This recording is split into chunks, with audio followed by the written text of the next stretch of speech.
Hello friends, good evening. आज हम क्या पढ़ रहे हैं? कम्युनिकेबल डिजीज के बारे में। तो पिछला क्लास हमने क्या पढ़ा था? मिजल्स के बारे में। आज हम पढ़ेंगे जर्मन मिजल्स के बारे में। तो आइए स्टार्ट करते हैं। तो जर्मन मिजल्स, इसका कॉजेटिव ऑर्गेनिज्म क्या है? आरएनए वायरस, जिसको रुबेला वायरस भी बोलते हैं। रुबेला वायरस भी बोलते हैं। और ये कौन से फैमिली से बिलोंग करता है? टोगा वायरस फैमिली से बिलोंग करता है। तो ये कॉजेटिव ऑर्गेनिज्म जर्मन मिजल्स का क्या है? आरएनए वायरस और रुबेला वायरस, जो कौन सी फैमिली से बिलोंग करता है? टोगा वायरस फैमिली से बिलोंग करता है।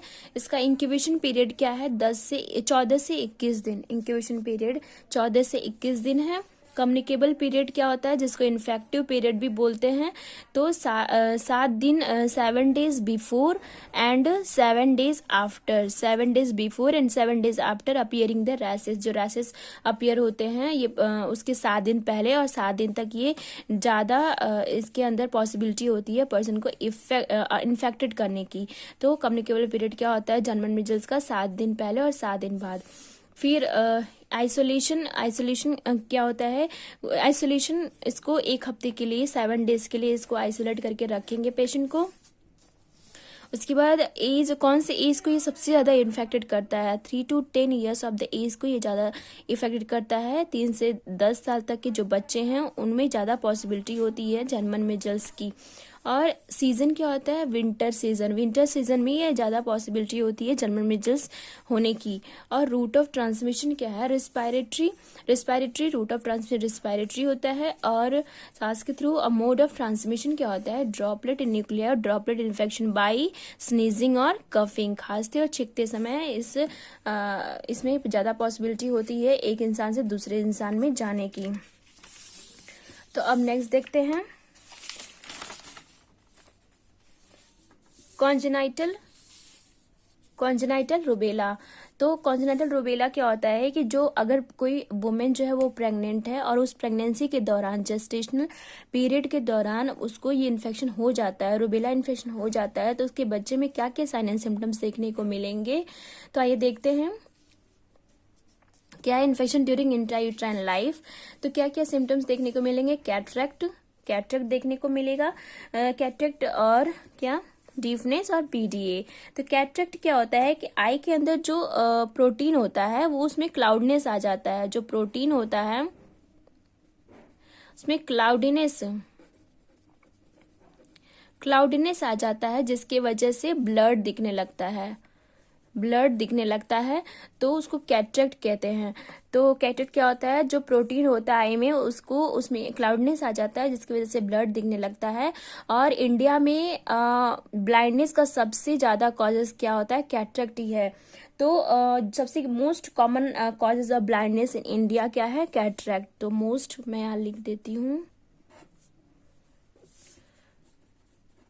Most common cause of blindness in India क्या? कैटरेक्ट। तो जो क्योंकि जो वो एजड लोग होते हैं ना, ओल्ड जो हो जाते हैं, उनकी आंख में जो वाइट दिखने लगता है। तो क्योंकि उनके जो आंख में लेंस जो होता है प्रोटीन का बना होता है, जो जिसका डिजनरेशन होने लगता है, तो जिसकी वजह से उनकी आंखें वाइट दिखने लगती है। तो जो प्रोटीन होता है उसके क्लाउडनेस होने लगता है, इसकी वजह से ब्लड दिखने लगता है। तो ये कैटरेक्ट है, जो कॉन्जेनाइटल रुबेला में ये बच्चे को हो सकता है। डीफनेस होता है, हियरिंग प्रॉब्लम होगा। और क्या होता है? पीडीए, जिसको पैटेंट डक्टस आर्ट्रियोसिस बोलते हैं। तो पैटेंट डक्टस आर्ट्रियोसिस क्या होता है कि जो बाईपास चैनल होता है, ये डक्टस आर्ट्रियोसिस जो होता है, डक्टस आर्ट्रियोसिस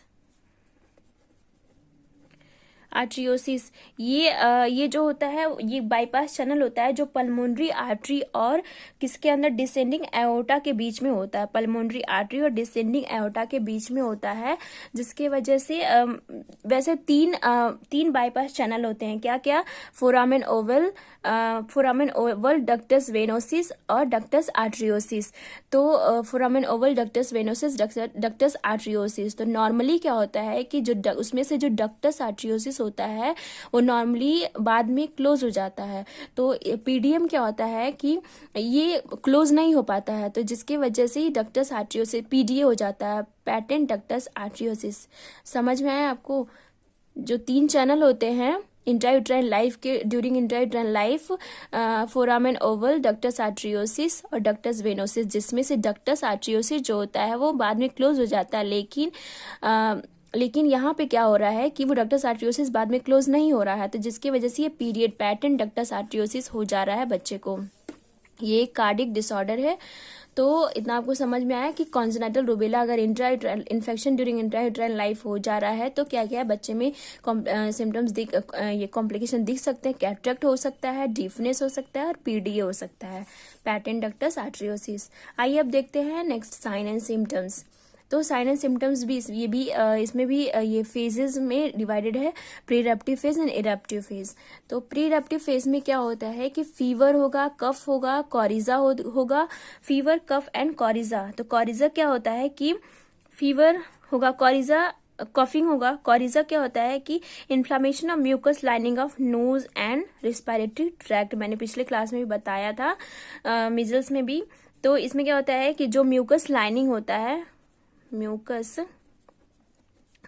लाइनिंग जो होता है of nose, mucus lining of nose and respiratory tract में इन्फेक्शन हो जाता है, उसको बोलते हैं, क्या बोलते, इन्फ्लामेशन हो जाता है, उसको बोलते हैं कॉरिजा।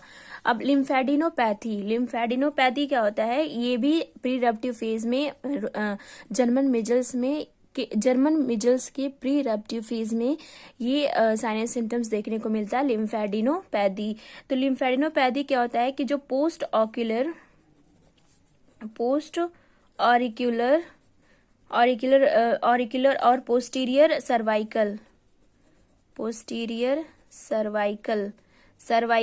सर्वाइकल। तो इसमें जो पोस्ट ऑरिकल मतलब ईयर के बिहाइंड में जो बिहाइंड द ईयर जो होता है वहां के जो लिम्फ नोड होता है, पोस्टीरियर सर्वाइकल जो सर्वाइकल रीजन होता है, पीछे जो सर्वाइकल रीजन होता है वहां का जो लिम्फ नोड होता है उसमें उसका इनलार्जमेंट हो जाता है। तो लिम्फेडिनोपैथी क्या होता है कि जो पोस्ट ऑरिकल रीजन में जो ईयर होता है, बिहाइंड द ईयर और बिहाइंड द सर्वाइकल रीजन में जो लिम्फ नोड होता है वो उसमें इनलार्जमेंट हो जाता है, तो उसको लिम्फेडिनोपैथी बोलते हैं। तो फ्रेंड्स, तो आज का जो टॉपिक था कम्युनिकेबल डिजीज, जो हमने जर्मन मिजल्स के बारे में पढ़ा, तो आई होप आपको समझ में आया होगा। तो अब हम नेक्स्ट क्लास में नेक्स्ट कम्युनिकेबल डिजीज पढ़ेंगे। तो प्लीज़ लाइक एंड सब्सक्राइब करें और बेल आइकन को ज़रूर दबाएं। Thank you friends.